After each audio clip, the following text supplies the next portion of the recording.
Again, keep attacking them for a little while until you're cool, man. Well, it's to the people have a voice inside of them that talk. You made a lot of money out of your music?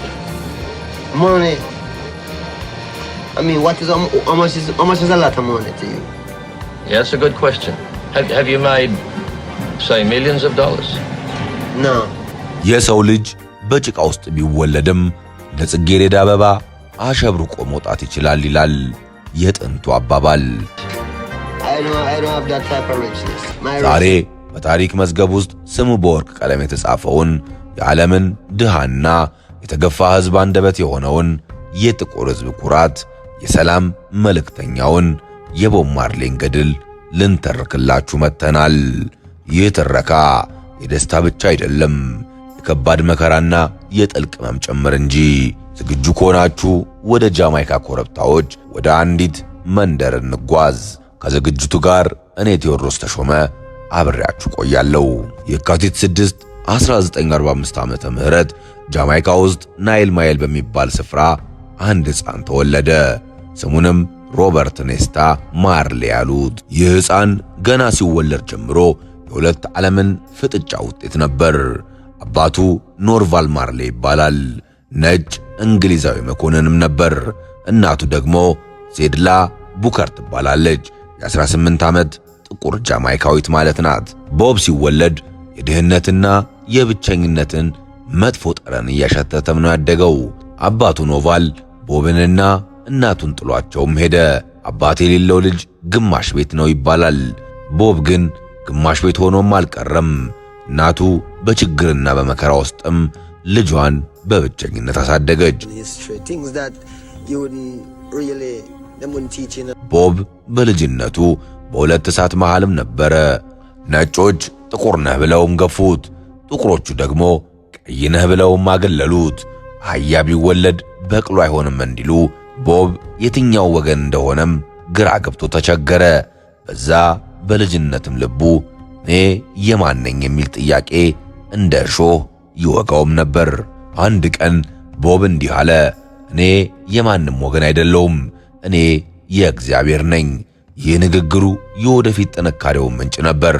እናቱ ሴድላ የተሻለ ኑሮ ፍለጋ ቦብን ይዛ ወደ ዋና ከተማዋ ኪንግስተንም ተጓዘች።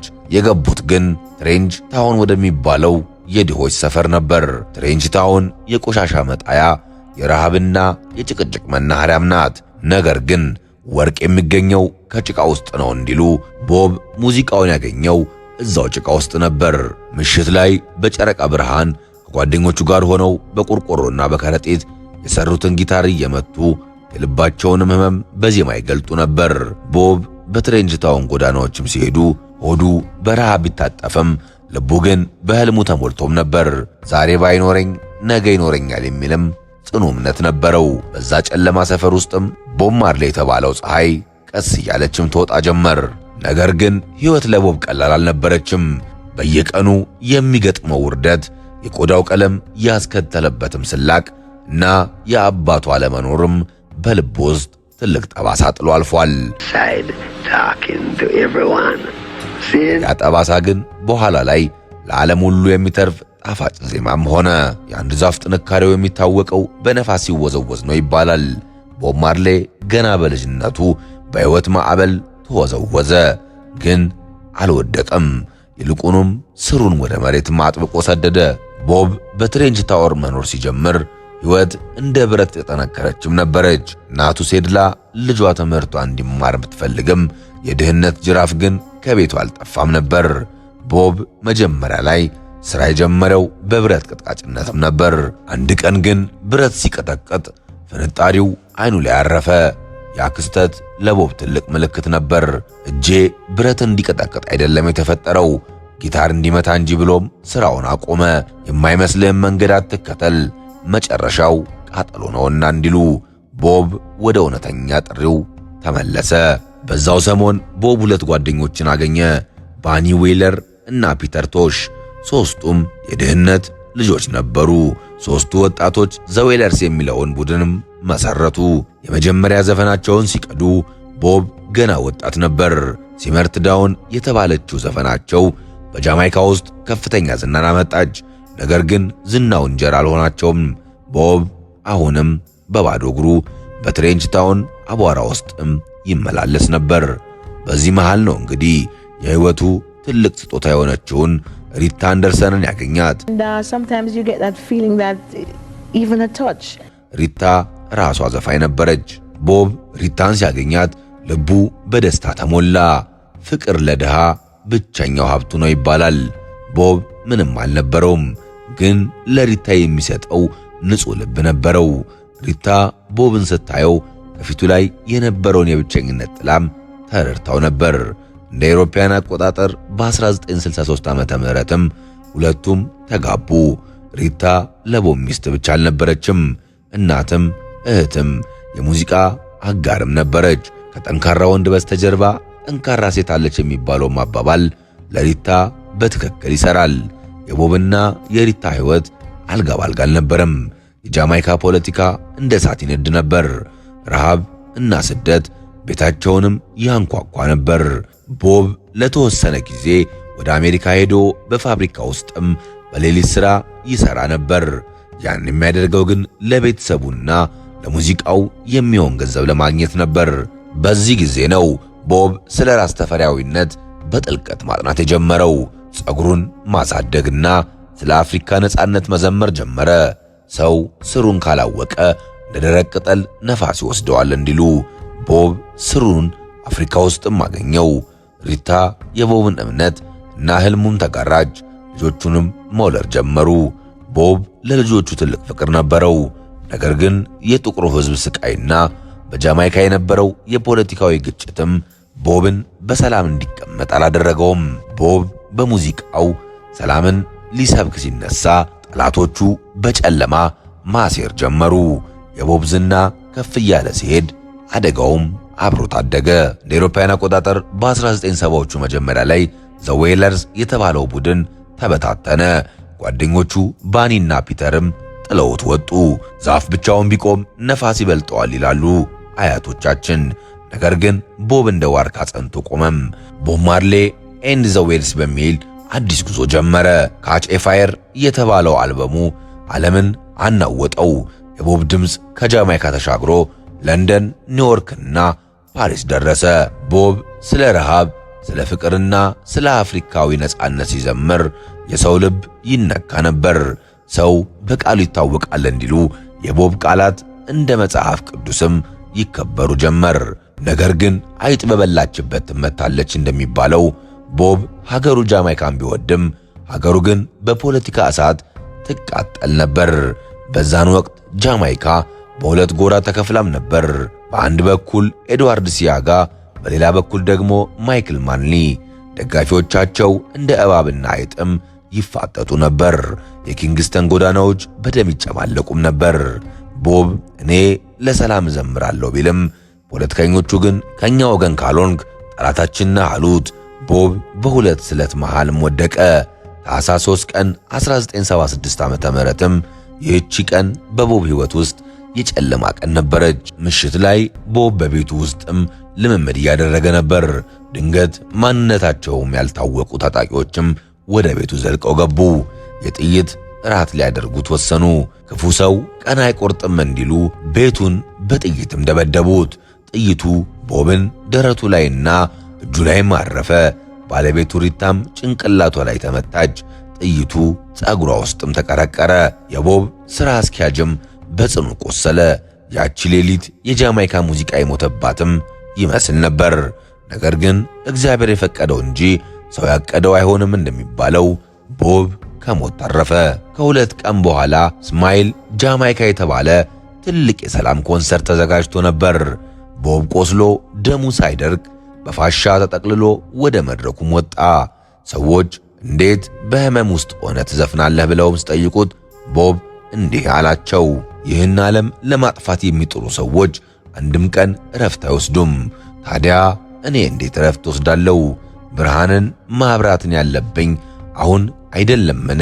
ይህ ንግግሩ የዓለት ያክልም የከበደ ነበር። ቦብ በዛ ህመም ውስጥም ሆኖ ለሕዝቡ ሰላምን ሰበከ። የገደሉት የፈለጉትን ሰዎችም ይቅርም አለ። ነገር ግን ያ የጥይት ጠባሳ በልብ ውስጥም ፍርሃት ሳይሆን ትልቅ ኃላፊነት ማሳደረ። ከዛ ቀን በኋላ ቦብ ጃማይካን ለሱ አስተማማኝ እንዳልሆነችም ተረዳ።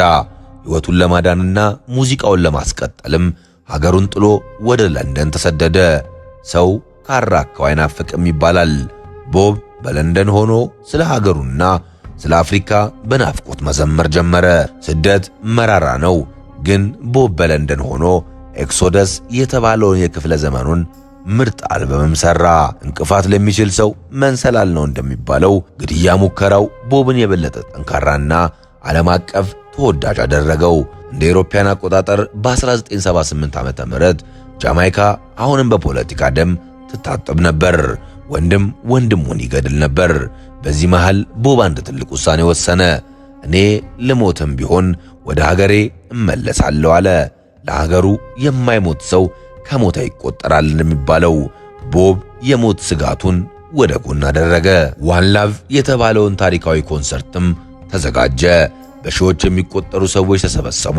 በዛ መድረክ ላይ አንድ ተአምር ተፈጠረ። ቦብ እርስ በርስ የሚዋጉትንም ሁለት የፖለቲካ መሪዎችን ማይክል ማንሊንና ኤድዋርድ ሲያጋንን ወደ መድረኩ ጠራቸው።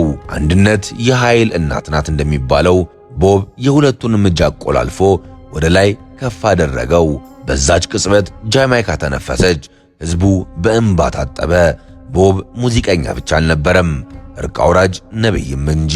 በዚህ መሃል ስለ ቦብ ልጆች እስኪ እናውራ። ቦብ ልጆቹ የእግዚአብሔር ስጦታዎችም ናቸው ይል ነበር። ከባለቤቱ ከሪታና ከሌሎችም እናቶች ብዙ ልጆችን አፍርቷል።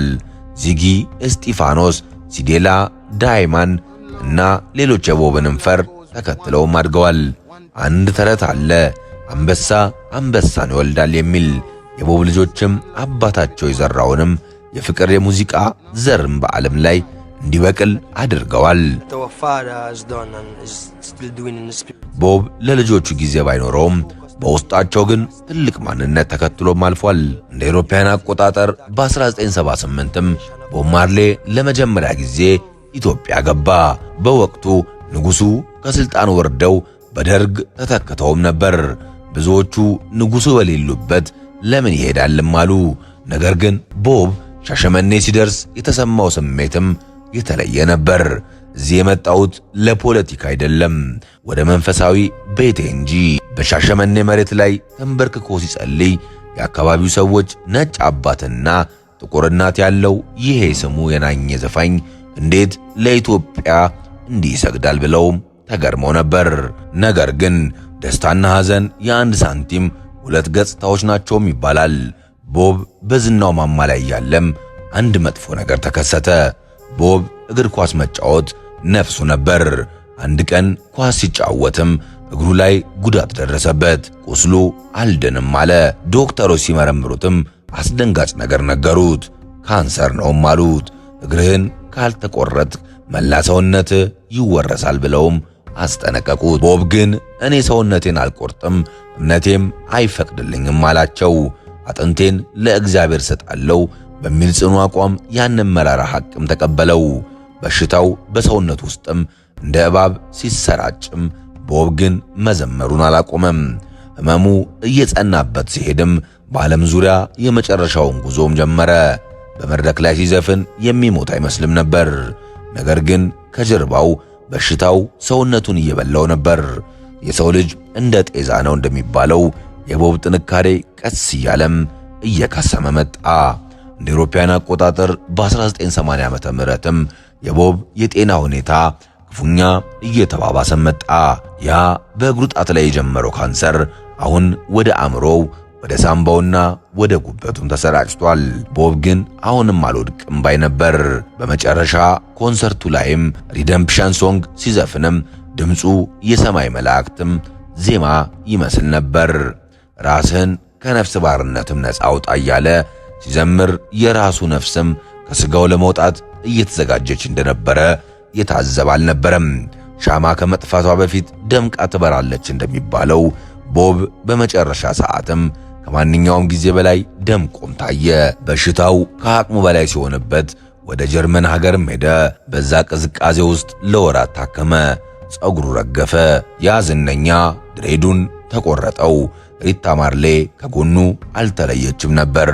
በደስታ ጊዜ ሁሉም አለ፣ በመከራ ጊዜ ግን ሚስት ብቻ ትቀራለች እንደሚባለው ሪታ የቦብን ህመም ተጋራች። ቦብ በህመሙ መካከልም ሁል ጊዜ ወደ ምስራቅ ይመለከት ነበር።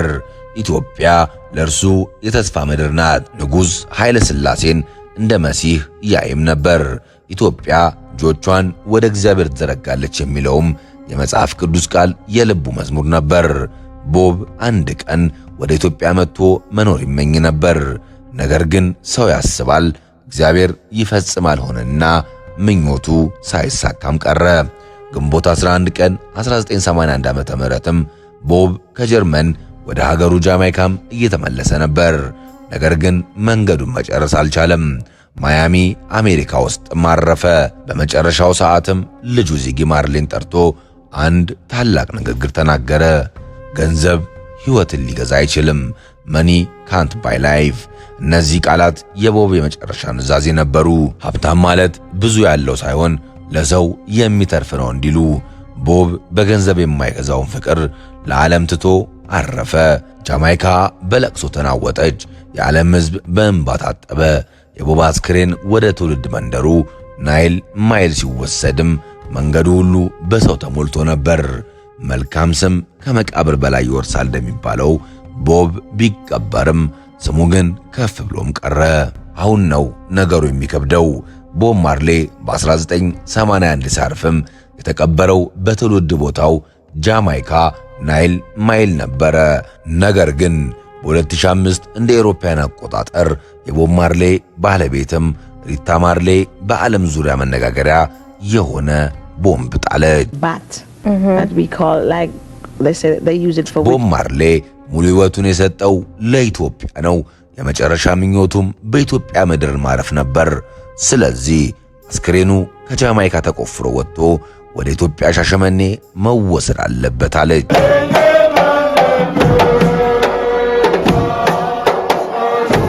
ይህ ንግግር ጃማይካውያንን አናወጣት። ጃማይካውያን ቦብ የሀገራችን ሀብት ነው፣ ኢትዮጵያ አትወስዱብንም በማለትም ተቃወሙ። የጃማይካ መንግሥት ሳይቀር ተደናገጠ። ሪታ ግን አላቆመችም።